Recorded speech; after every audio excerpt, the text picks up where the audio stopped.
Hey everybody, and welcome to Industry Night with me, Nycci Nellis, the show that takes you on the deep dive of the happenings in the hospitality industry.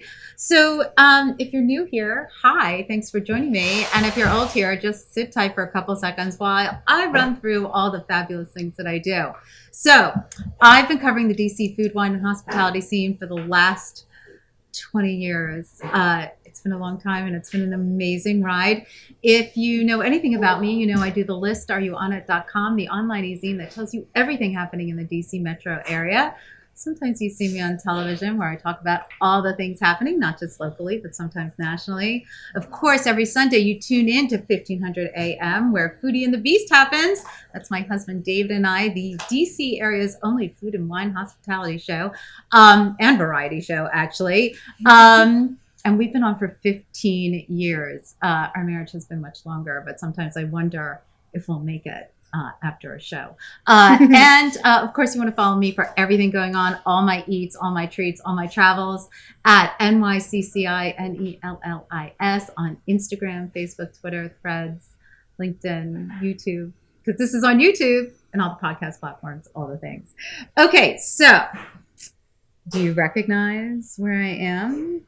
I mean, it might be hard at this moment because it looks like just a white wall, but I can't believe I'm actually in the space that once housed Coco Sala. So if you were here back in the day, Coco Sala was like this chocolate-y place. It was like chocolate drinks and a chocolate shop and like chocolate foods. And the place was chocolate. Like the entire place was kind of chocolate-y. My memory of it, it felt dark. Like that's all I can think. But anyway, clearly it no longer looks like that. And if you know anything about what's going on in DC food news right now, you know who took over this restaurant. So I'm in Penn Quarter. I'm in the just reopened Moon Rabbit. Less than a year ago, we were all shocked when the original Moon Rabbit at the down at the Wharf in the InterContinental Hotel, like suddenly closed. And I have to be honest, like I loved it. My kids loved it. My husband loved it. Like we were big fans. So it was heartbreaking for us because Kevin Tien, Chef Kevin Tien and Susan Bay and their team just created just this amazing atmosphere and served amazing food. And it was just so great. So we were heartbroken. But now we're not because it's back. And we're here and I'm not alone. So many people are happy. And we're going to get into all the details with the team. I got Chef Kevin Tien, pastry chef Susan Bay. I got Chef Judy Beltrano. And she's not making her debut, but Speed Rack finalist, bar director T. Nguyen is also joining us as well. But before I get to all of them, I am going to tell you about where I've been because you know your girl's been out and about because I love to eat, I love to drink, and those are the things I do. So I did go back to Beloved Barbecue because it's been a minute, and I've been hearing that things like were even better. And I have to be honest with you, it is no joke. The food is just terrific. It's a very interactive experience. You can go with the prime or the Wagyu. You cook it yourself. Get that slaw that they toss tableside for you. I would have it for breakfast, lunch, or dinner because I just think it's super yummy. And the staff there is just super into it. And it's just a completely hospitable, lovely experience. So if you haven't been, check it out. I did go back to Cut. And I'll be honest, Wolfgang Puck's Cut. It's been a minute. Andrew Scala is the chef. It is pricey. It's a very expensive restaurant. But the food was really good. And it has been a minute since I've been there. I mean, look, you're going to have the steak. The steak is delicious. They also do an amazing mac and cheese. And I only bring that up because I'm not a super mac and cheese person. But I ate the whole bowl. It was delicious. So definitely want to check out, especially if you want to do a splurge. Oh, and you know your girl, I'm your Restaurant Week lady. Fairfax City Restaurant Week is coming back at the very end of February. So they always bring me in. I shoot a bunch of commercials for them. So I went to a bunch of restaurants, shooting, eating, doing all the things. If you haven't had a chance to go to Mama Chang's recently, Chef Chang, Peter Chang, his daughter Lydia, they are just killing it out there. And the food is pretty damn good. On the list, areyouonit.com. Don't forget the James Beard long list. It's also known as the semi-finalist, but I like long list, so that's what I'm calling it, is out. And you can see all the people nominated. I have several here at the table. So it's all very exciting.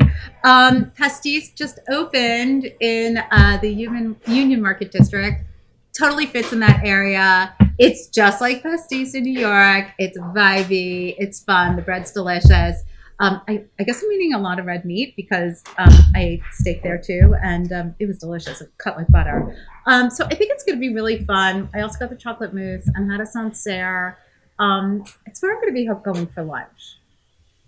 A lot. So check it out. And then lastly, Duck and the Peach. I just love Javier Silverman. I love her team. I think they really understand the vibe of a neighborhood restaurant. Obviously, you should get the duck at the Duck and the Peach because it's pretty delicious. We also went into the Wells afterwards. I don't drink gin cocktails, but everybody else in my party did. And it was a party and it was a lot of fun. So all that'll be in the show notes, but there's a bunch of restaurants for you to check out and a new restaurant. So I met 4-time James Beard Foundation semifinalist. Is it 4 times or more now? It's 5 now. 5 now, right? That's like his bio needs to be updated. He is the 2023 RAMW Chef of the Year. He was named Food and Wine Best New Chef in 2018, Chef Kevin Tien. So I first met him at Himitsu, but it wasn't really until you started coming into the show Foodie and the Beast that I got to know you more. I got to know your heart. I got to know your passion better. And then you introduced me to your pastry chef, Susan Bay, who I have such a girl crush on. I can't even. I don't know either if you well enough to tell you if I have a crush on you or not yet, but that's okay. Yeah. We will all crush on her. And then now I get to meet you both. I've got Judy Beltrano. And I can't help it. I keep saying Speed Rack finalist because I was one of the original judges for Speed Rack. So I know what it's all about and how hard it is. T. Nguyen. So they all round out the team here. And I'm so excited for them and this beautiful space. And honestly, selfishly, I am excited for me because Moon Rapid is back. And it's going to be different. It's going to have some new flavors. It's going to have new things. It has a totally different feel. But we're going to get into it. So Kevin, hi. Hey. I'm going to talk to you. How are you? I'm good. Good. Congratulations. Thanks. We're very excited to be in our new home, our new permanent home. Like you said, very different vibe. Menus can be completely different. But I think you will find a lot of the same, very warm, service and atmosphere, and just really connect with us and our staff. Well, so let's go back a little bit. So, I know what I wanted to sort of yell at you about. I had to read an Esquire article, something about you that I didn't know. I did not know that you were a former oil rig worker and a data analyst. So Yeah. can we start there? I didn't know that about you. I'm always shocked when I don't know something because I'm such a know-it-all. I was like, how do I not know that? So what were you doing? Yeah, so I worked offshore on an oil rig. I was what some people call a roughneck. It's all blue jumpsuit, take a helicopter from Louisiana onto an oil rig, and then I would work a 12-hour shift. And just we would drill, and I would collect samples How old were you? Oh, I was maybe 24. Okay. Yeah. All right. So you weren't a kid. Yeah, I was definitely the youngest person on the oil rig for sure. Oh, I have I no was a doubt. kid to everybody else. I bet. I have no doubt. Okay, so how did you get off the rig? By helicopter. Okay. But it was a really great experience. You know, a lot of the people offshore were really awesome. They're all former military, so it's great for a very skinny college graduate like me to go work offshore. I got to work out with them, and I gained a lot of muscle, and I was in the best shape of my life, and now I'm in the worst shape of my life. You'll get it back. Don't worry. I'm not worried. It was a lot of fun, and But then, where did the cooking come from? Where were you just cooking at home? I mean, you grew up in Louisiana. Yeah. So you have your Vietnamese roots, you have your Cajun roots. But what was turning you on about food? Were you cooking at home?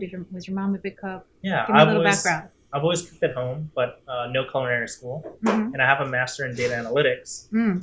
But to pay for school, I worked in restaurants. Okay. And college is very expensive, so I worked Yeah, a no, lot. I put forth through it. I understand. Yeah. I just worked in restaurants through school. I graduated. I had a choice of doing the 9 to 5 with my degree or work in a restaurant. Mm-hmm. I chose a restaurant in Texas called Nycci. Mm-hmm. I was there for a little bit, and then I decided to do the 9 to 5, and that's when I moved to DC. But did you want to do, when you were in the kitchen, did you want front of the house or back of the house? Like, at what point, where did you decide you wanted to be? Oh, I was always back of the house. Okay. I started off in like Japanese cuisine. Mm-hmm. And then, it was something I really loved doing because for me, terrible communicator Mm-hmm. when it comes to, especially when it comes to like love languages. Okay. I'm more of a person that like does things. Okay. You're a giver. Yeah, I definitely. get that. And I think like in this industry, if you work in the kitchen, it's all about like giving and like creating like, Mhm. really awesome food. And for me, nothing makes me happier than seeing like our guests come and have like a great time. Mm-hmm. That makes sense. So you start with Himitsu, which was, a real media darling when it opened. I mean, you couldn't get in, you had to wait in line, there was no reservations, blah, blah, blah. But you guys were doing something really interesting. But at that time, your food was really nuanced. It was very unique.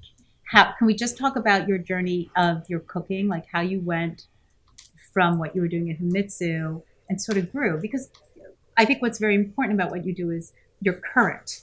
Yeah. Times change. You're not like, oh, I have to do dish X because everybody loves that. Like you're constantly evolving, which I think is a priority. But how do you go about doing that? Like, what are the flavors you're looking for? What are those ingredients you're looking for? How does that happen for you? I think for me, Himitsu was the first restaurant that I've ever did on my own, Mhm. like Carly and I. Right. And she had a love for like Latin cuisine, and I had a big love for like Japanese cuisine. Mhm. So we really combined both of those, and then with a little bit of my Louisiana background and Vietnamese background, Himitsu became a very unique restaurant. It was. In terms of like flavor profile. Mhm. I think it was because it was so unique. That's why it became such like a media darling. Mhm. After that, we opened the very. That was not a diss, by Yeah. the way. Like, I mean, like people loved it. I mean, you had lines outside. There was nothing like it, and you Yeah, it was can't. crazy. No, honestly, and you already know this. It can't be replicated. No, I don't even know if I could replicate it again myself personally. Mhm. So I think it was just like a very special like Right moment place, in right time, Mhm. special team, Mhm. and Himitsu back then will always be Himitsu back then. I think even if I did try to open it, it wouldn't be the same. Sure, that makes sense. Okay, so how did you evolve? Because Hot Lola's, you opened up Hot Lola's, Yeah. right? Opened up Hot Lola's, which has been just doing great. There's 3 in Virginia. Mm-hmm. And then we have one in Bryant Street Market here in DC. Right, They're doing very well. and that's chicken, Just chicken. fried chicken, right? Just Vietnamese fried fried chicken. Just fried chicken, but we do it in the style of Nashville. Oh, okay. So Nashville hot chicken. But with all like Szechuan flavors. Ooh, I love that. Yeah. I have had it, but it's been a minute. Yeah, it's like really great. I sometimes I just like sneak in, Uh-huh. pretend I'm checking up on people, but I'm really there just to eat a sandwich. Yeah, dude, that's why you need to work out. Yeah. I need to give up the chicken shop and open a smoothie shop. No, don't do that either. Okay, so let's talk about the fact that you had to close Moon Rabbit. I know we can't get into the details of why you closed, but I think what's really fascinating is you closed and you were like, yeah, but I'm keeping the name and I'm going to open it again. And I mean, you did that in less than, what's it been? 8 months? Yeah, like 7, 8 months. Okay. So how did you, some people could get really mired in the, damn, I just lost my restaurant and now and I have my team and I love them. But it just seems like you sort of shook it off and was like, no, I see what I have to do. So can you walk us through that a little bit? Yeah, I think our team always had a vision of what we wanted Moon Rabbit to be. Mm-hmm. And, Moon Rabbit, the Wharf was open for around 2.5 years. Mm-hmm. I think we were making great strides to get to what we envisioned Moon Rabbit to be. Mm-hmm. And I think for us, Moon Rabbit closing at the Wharf was a good thing, right? Well, especially now that we're sitting in the new Moon Rabbit. Right. A chapter, one door closes, another one opens. Yeah, it gave us the opportunity to kind of take our foot off the gas because I always feel like we're go, go, go. Mm-hmm. Really reassess what we want out of the beverage program, the savory program, the dessert program, Mm-hmm. And really just know what we want and then execute how we want. which has been really nice. The process definitely has not been easy. It's mentally. You're not hearing. Yeah. Chef next to me like. No, where was it? Deep breath. Restaurants are physically and mentally demanding and exhausting, but our team is very strong, and I know everyone uses the word resilient, so I'll let other people use that word. But I think we're all very driven, right? And I think to reach sometimes the top of a mountain, you have to start at the bottom, and this is just kind of the beginning of that journey. I agree. I like that. I like that thought. I like thinking it's okay to do that. You know what I mean? Because you have been on the top, but you can't stay up there forever. The air's thin. You have to see what else is around. It's stressful. Yeah, that's true. All right. I want to bring in my girl crush. So tell us a little bit about you and how you got into desserts and pastry, because what you put on the plate is not a classic dessert. You know what I mean? I'm not having chocolate mousse. No. Right? You're very creative. You play with your food. Let's talk about how you wound up being able to do that and wound up with Kevin. So I was very fortunate because I worked at quite a few nice restaurants.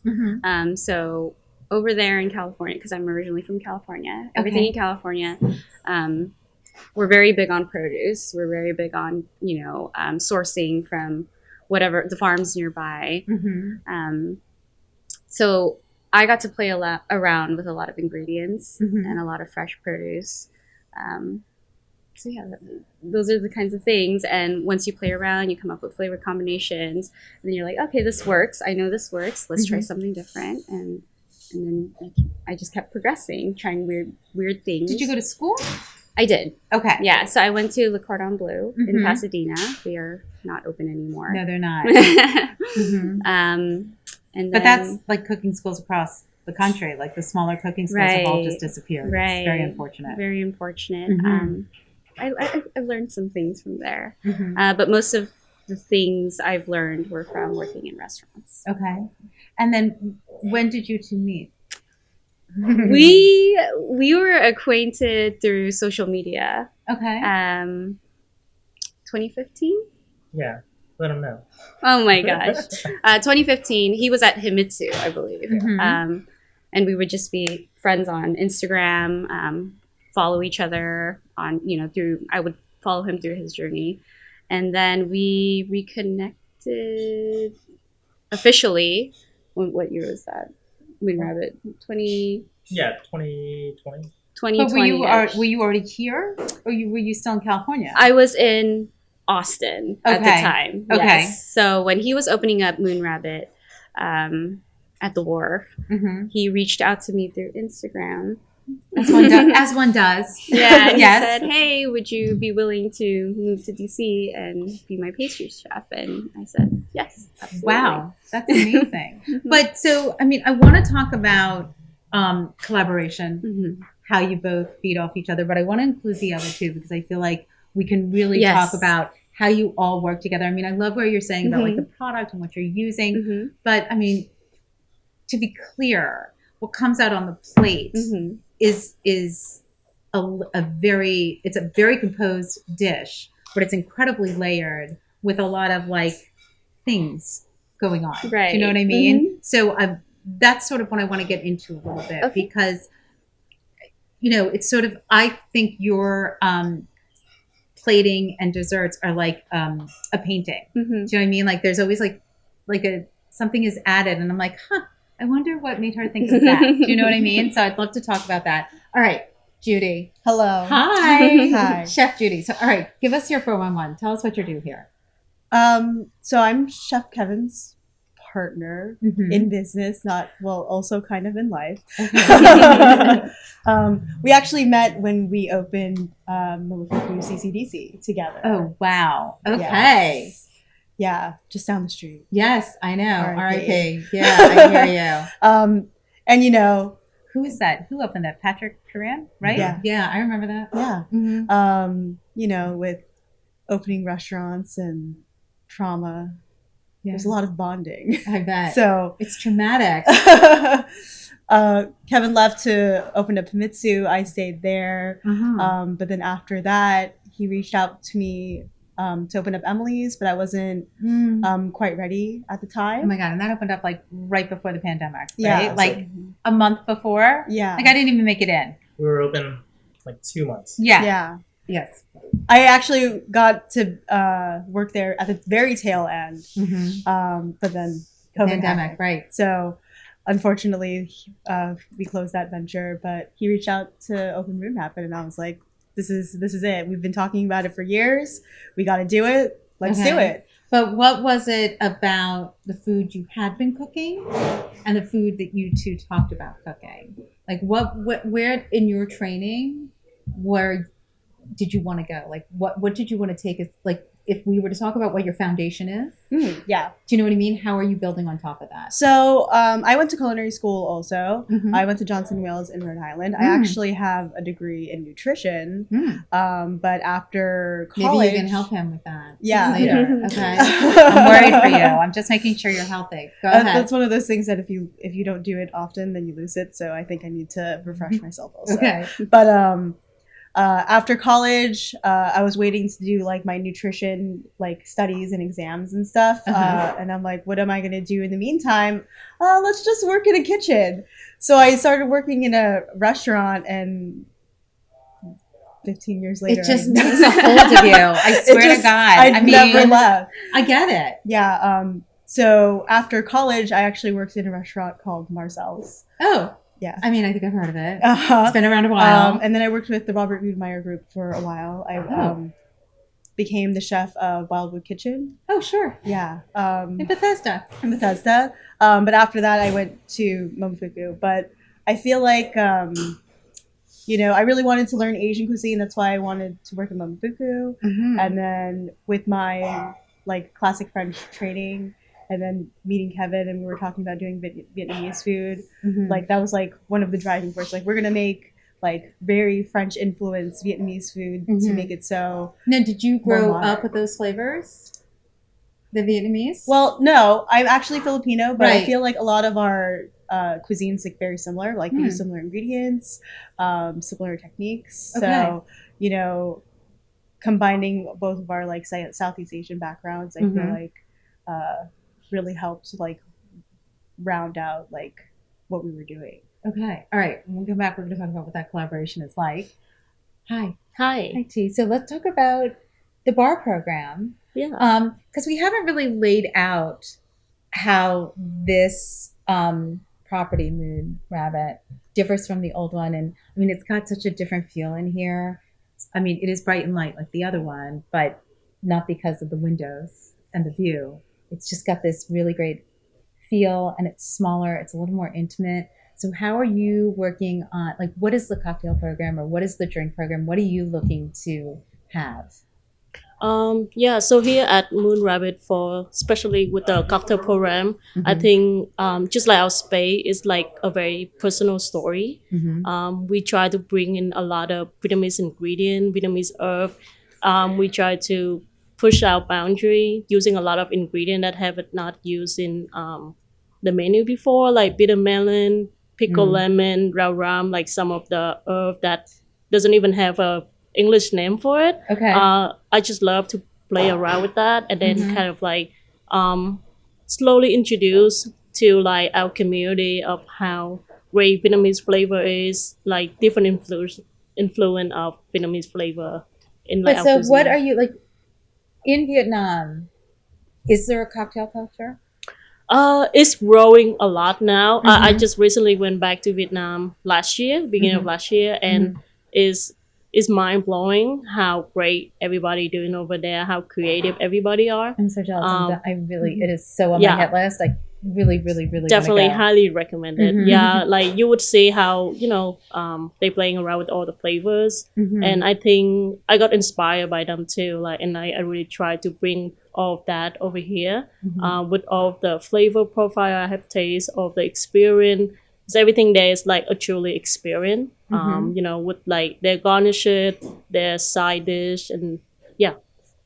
And so what was it about cocktail specifically for you that you were like, I want to do this? Because it's a very specific person who says, no, I want to play behind the bar. Just like she wants to play with, sugar, right? And they want to stay with chefs kind of you guys move around a lot. You know what I mean? Like you touch sugar, you touch drinks, you guys touch more, but you guys are very segregated in the work that you do. I mean, you may go into the kitchen and steal some stuff, but but so what is it about being behind the bar that you're like, this is what turns me on, this is what I want to do? I think I started as a bartender right when I was 21.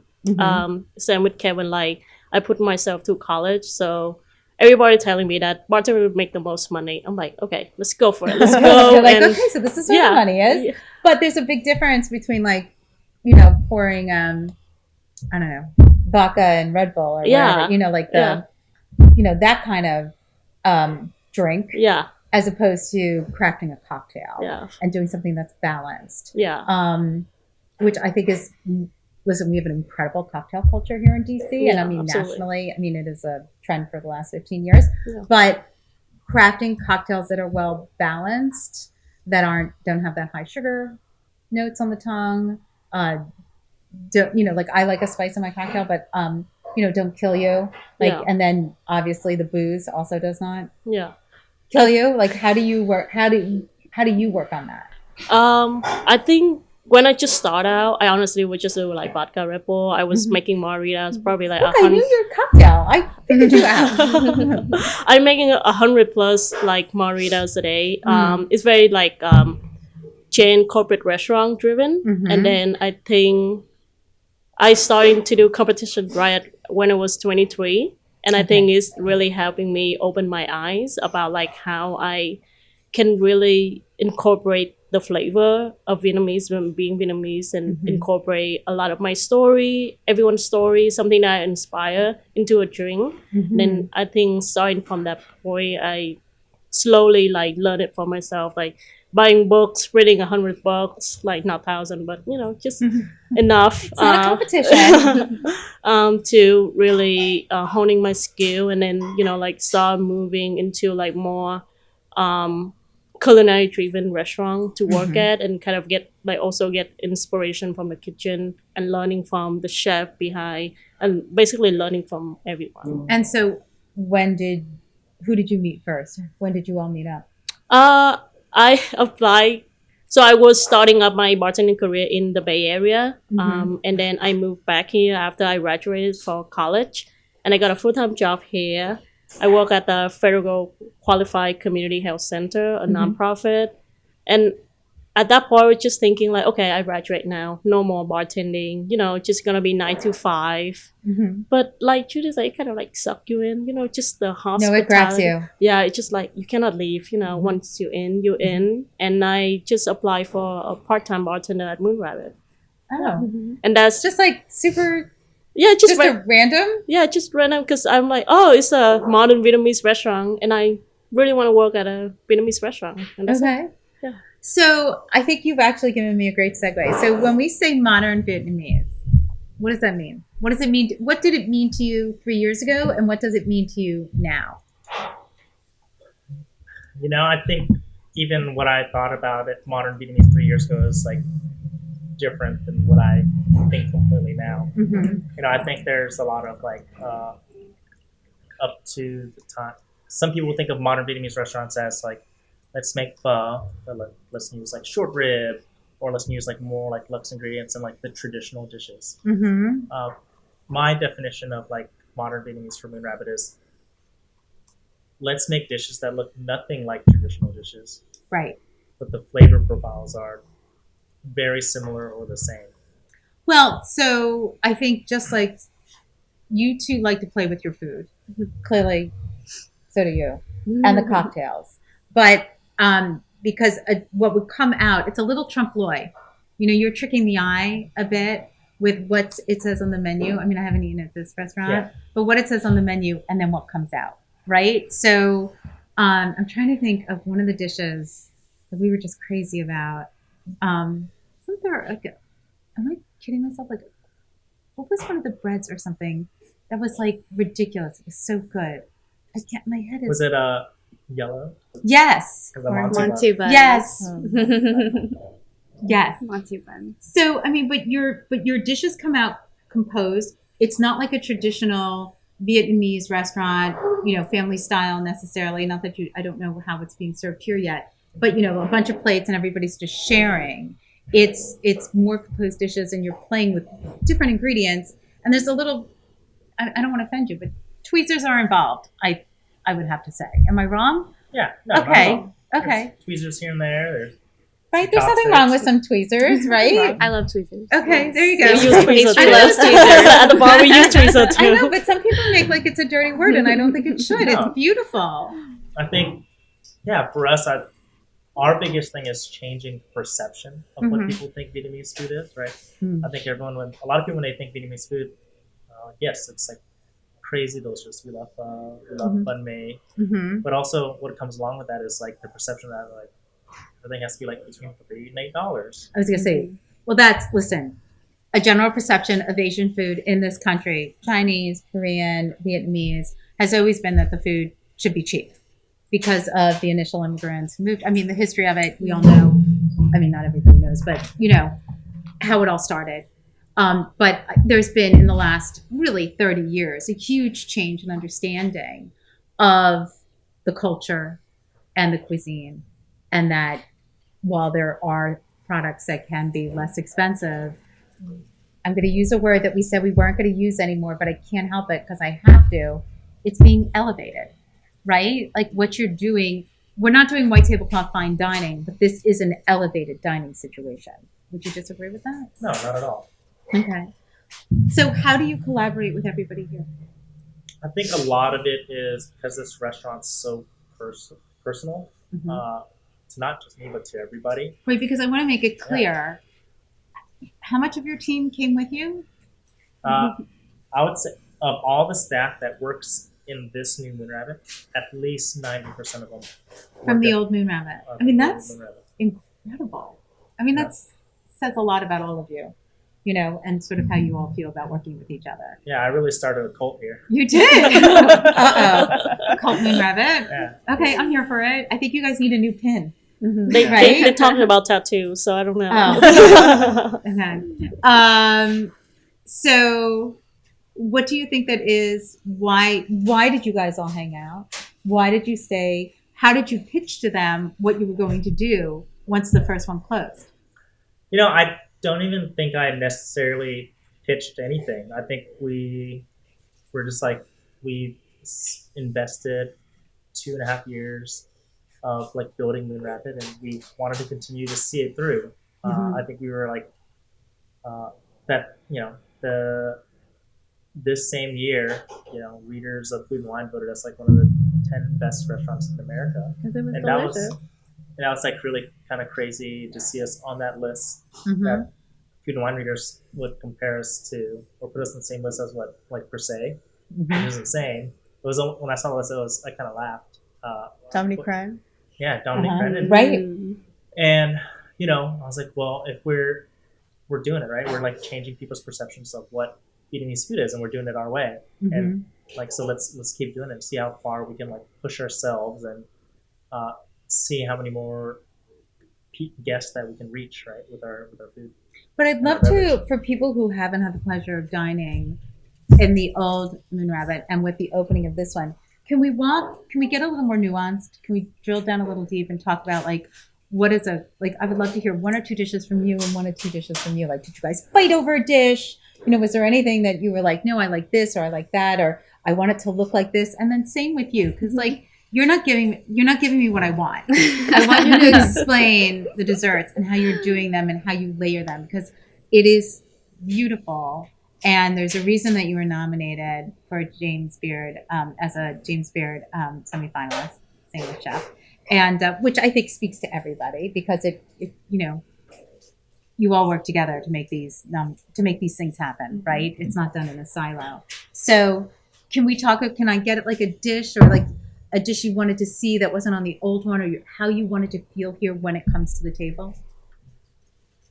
Well, we're currently in the midst of like doing a lot of like R&D on these new dishes, which Mhm. we're really excited to kind of like really see show up on a plate or bowl tomorrow for like the first time. And we did Restaurant Week last You week did. as our opening week. Some people think we're crazy.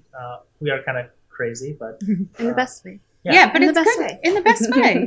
just like really like jump in the water, right? Right. Trial by fire is what it's called. Exactly. And there was a lot of fire, Mm-hmm. but it's fine because like I think everyone can handle it, and Mm-hmm. we know what Restaurant Week is, and honestly, this Restaurant Week is probably felt easier than other restaurants that we've done in our careers. Interesting. Okay. So tell me about a dish. I would say one dish that I really like is we call our barbecue cod. Mm-hmm. So, a lot of like fine dining restaurants do like some sort of like steamed cod. Right. And for us, like when you go eat hot pot, one of my favorite things is like the fish meatballs. Yeah. And it's just like a very smooth, kind of bouncy, like fish texture. Mm-hmm. So we've combined both of those, and it's wrapped in collard greens. Being from Louisiana, we wanted Sure. to like wrap it with like this nice grain. And it comes with this beautiful coconut sauce that has trout roe and mung beans, and that dish is very like French from Chef Judy's training, and the flavor profiles are very like Southeast Asian, which is like both of our backgrounds, and it's like the old school like Asian like technique of making like a fish farce with the traditional like French technique of like wrapping a piece of fish and like steaming it. Sure. That really encapsulates like the past and present for us. I love that. And what about for you? It's actually interesting because that dish is actually very polarizing because it was on our Restaurant Week menu last week. It's polarizing? It is very You either polarizing. hate it or you love it. You either hate it or you love it. Like he said, it's very. Now I have to have it. You have to have it. Okay. It is very influenced by French cuisine, and we are incorporating a lot of like Asian and Southeast Asian flavors. Right. I mean, well, to be fair, the French, we're in Vietnam. I mean, Yeah. so it is a natural fit just because of the history, Absolutely. right? Yeah. But it is polarizing because it's like some people think it's kind of weird, but that's one Is of it those. the texture that Yes, they find because weird? it's two very different spongy? textures. Because there's fish that's Right. very like flaky and firm, but then Right. there's like a bouncy farce Okay. that like not many people are accustomed to. Mm. And like all of the past 2 weeks where we've been running this dish, we're like, should we take it off? Should we keep it on? Do we need to change it? We're like, no, this is who we are. Okay. This is Well, here's the Asian thing, food. but you like it. Yeah. You like it. Yeah. Right? We like it. So it's going to find its audience. Yeah. Do you know what I mean? Like, that's how I feel. Like, it's one thing if a dish doesn't work. I mean, sometimes a dish doesn't work. Do you know what I mean? Like, if more than one person tastes it and it's like, no, I see what's happening here. Mhm. Do you know what I mean? Yeah. But that's interesting. And was there another dish for you? I don't know. All right. I mean, we're working on a lot of things. What's one of my favorites right now? I actually really like our lemongrass.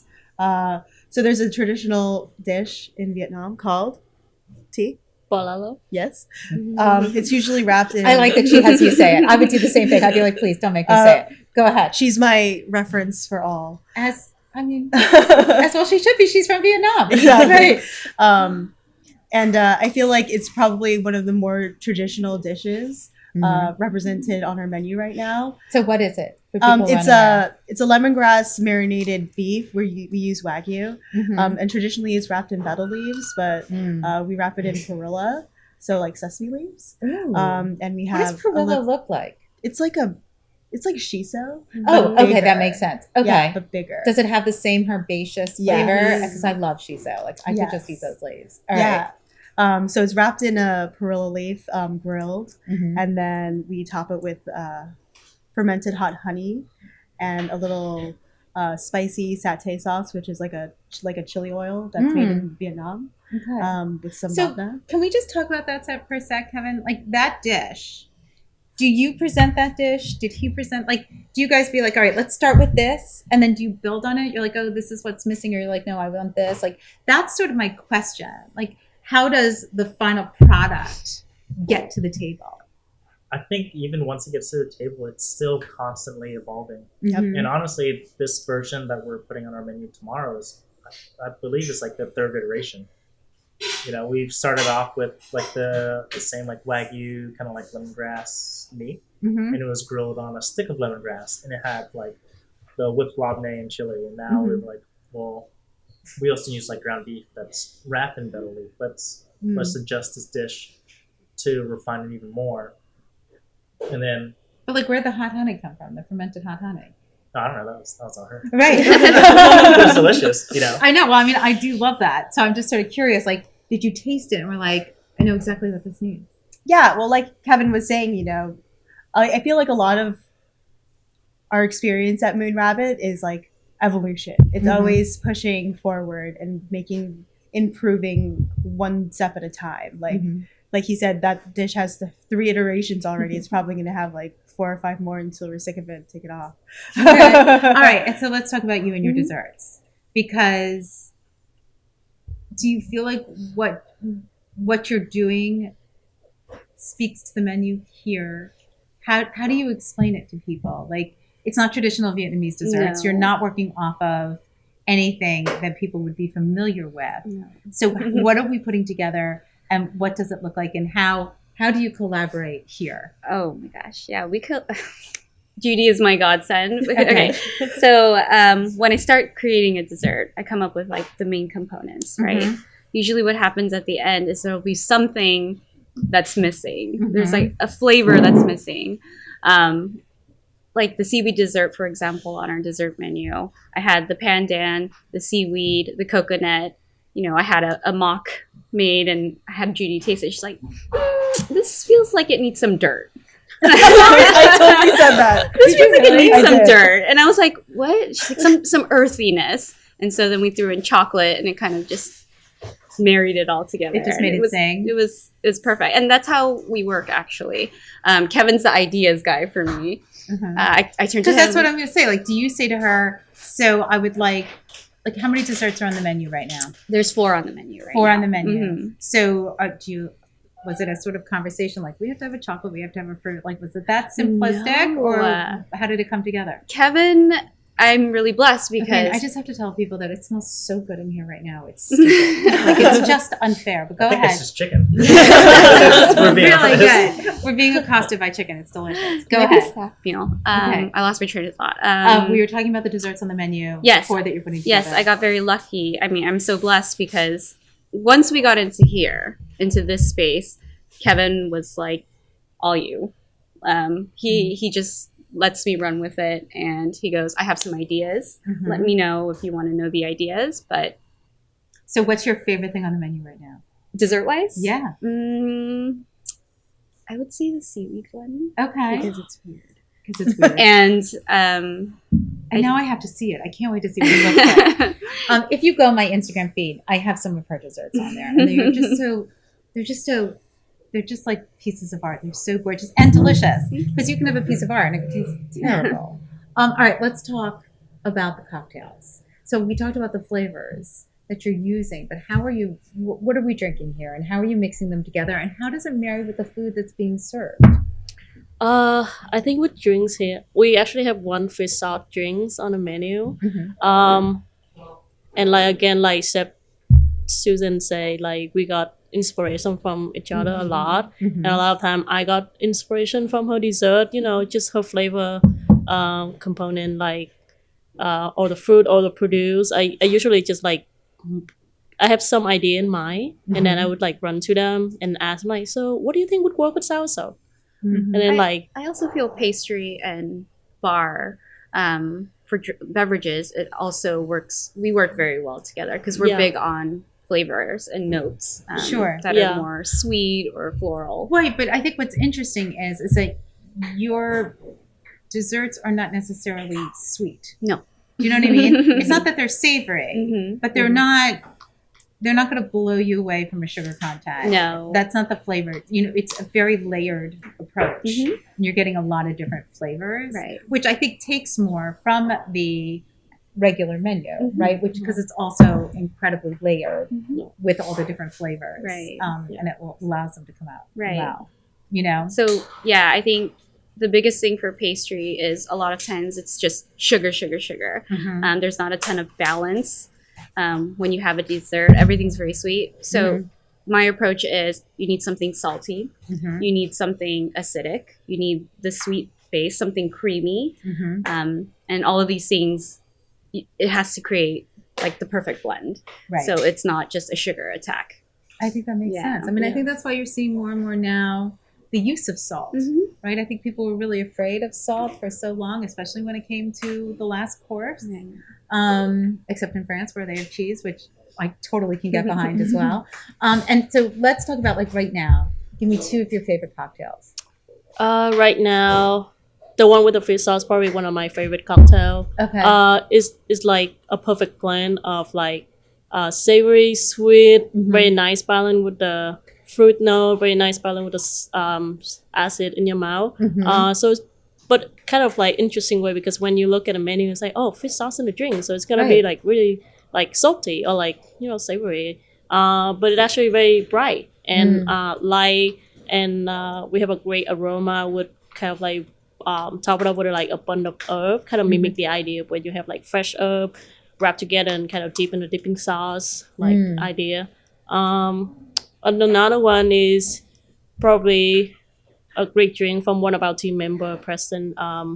He did a kind of Negroni twist, kind of bittersweet, but we're playing around with the concept of like a dessert drink in Vietnam, like called Sambolo, which is have a lot of like lotus seed, jujube, seaweed. So we kind of deconstructed and kind of infuse them with our spirit, make with like house vermouth, and then kind of turn it into, instead of like a sweet drink, we kind of make it like a bittersweet, kind of open up your palate drinks. Cool. Oh, I love that. All right, I have to wrap up shortly because the show can only go on for so long. But can we talk about what's happening? Can we talk about what's happening in each room here? Because there's something happening in that room. Right? Yeah, absolutely. So walk me through it. So you'll walk into the main restaurant, and then we have our beautiful bar helmed by T. She's not here. Preston will be here. Okay. And there's like lounge seating in there. The vibe, I would say, is sexy. We're not supposed to say sexy, but that table over there is very sexy. Yeah. I'm sorry, just is. Go ahead. And then you come into the main dining room. You know, it's very different from the last restaurant. It's like very bright. There's a lot of like movement in our like light shades, and lots of like little like fun tables and cozy nooks. It feels like a living room. Yeah. I hope that's accurate. Like that's what, with the books and like the knickknacks, like it just feels like this is what I would set up in a bookcase in my house. Like it feels very comfortable. Funny thing is, this is the stuff from my bookcase in my house. So we have similar tastes. Half those cookbooks I have. That's what I was telling Susan before. You know, and I think sometimes restaurants can feel very like transactional. You go out, you eat a meal, you pay for the meal, and you leave. And I think sometimes we can forget about the hospitality part. And for us, you know, you're not just coming to the restaurant and having a good time to celebrate. It's, we really are welcoming you into our home. And what's more homey than like come in and like, there's great food and great drink. There's a lot of restaurants that have a really great food and really great beverage program. But I think what's really important now is to kind of like, do you see kind of like the story behind the team that like built the restaurant or built the bar? And I feel like once you kind of have that connection, there's like a deeper appreciation for what people are doing in this industry. Well, I mean, that would take us down such a other rabbit hole. I mean, you're opening up in Penn Quarter. I mean, there's so many issues right now in the city. We could save all that for another day, but I applaud you opening up here. I think that this is the right time to do that, personally, given what's happening in the city. But now, what's going to go on in the last room? In the last room, we have a couple of really fun ideas. But during the day, we want to do a Vietnamese coffee shop. There's not a Vietnamese-specific coffee shop in DC yet. There is not. So, you know, we'll probably be the first. Unless but is Vietnamese? I've had Vietnamese coffee before, but I wonder if it was made for an American palate. It's sweet, right? It is very sweet. It's very sweet. It's like give you diabetes sweet, right? Absolutely. Like, please give me the D or the diabetes. Right. Okay. But you're gonna open that up and do pastry? We've talked about it. As long as we have like our team set, Chef Susan and our sous chef Nycci, they've done like really amazing brunch items. And you know, and they'll offer some like some morning pastries. Right. We'll probably do like some fun ribs, some banh mi sandwiches. We don't have the fried chicken for dinner, Okay. but we may have it in like banh mi sandwich form. Oh, I love it. Okay, great. All right. Well, I want to thank you all. I know you're like in the middle of like crazy opening stuff for taking some time, sitting down with me, sharing your stories and sharing what's happening here. Brunch, lunch, dinner. Can we just give the happy hour? Like, can we just give the 411 on all that before I wrap up? Yeah. Right now, dinner Tuesday through Saturday. Okay. From 5 to 9:30, 10 p.m. on Friday, Saturdays. Eventually, we will add on a brunch, power lunch through our cafe. Sure. And then, as long as the crowd wants it, we'll do like some late night cocktails. Okay. But we're here for whatever the neighborhood wants. Excellent. I love it. Okay. Tell everybody where we are, Moon Rabbit, address, where we can find you, Insta, etc. Yeah. Come visit us at Moon Rabbit at 927 F Street in Penn Quarter, not at the Wharf. Please do not go to the Wharf. Right. If you take an Uber, please make sure it is this new address. Yes. Some people have gone to the wrong place. Yes. Find us on Instagram, MoonRabbitDC. All of our chefs, beverage and food-wise, have their own personal Instagram. Please follow them on their adventures. I'm going to get it all from you and put everybody's in my show notes, okay? So everybody can get it and follow you. So I want to thank you guys again for your time. I'm so excited. Try your cocktails. Try all those dishes. I mean, I feel like I know you, so like, me and you. But I'm so happy for you all, and I just think it's such a positive turnaround to a firestorm of a moment, and it's just amazing what you did in such a short period of time. So I congratulate all of you on it, and I wish you nothing but success. And that's the end of today's show. I want to thank you all for joining me today. I'm here at Moon Rabbit. I'm going to be at the Cuban Embassy next week. Embassy Chef Challenge is coming back up, so I'll give you all the details on that. And you can follow me at NYCCI on all the platforms. Don't forget, you can now watch the show on YouTube. And go to thelistareyouonit.com, the online e-zine that'll tell you all the things you need to know. And of course, any questions you have, just DM me, reach out to me. I'm always delighted to provide feedback for you. So thanks so much for joining me today, and have a delicious week.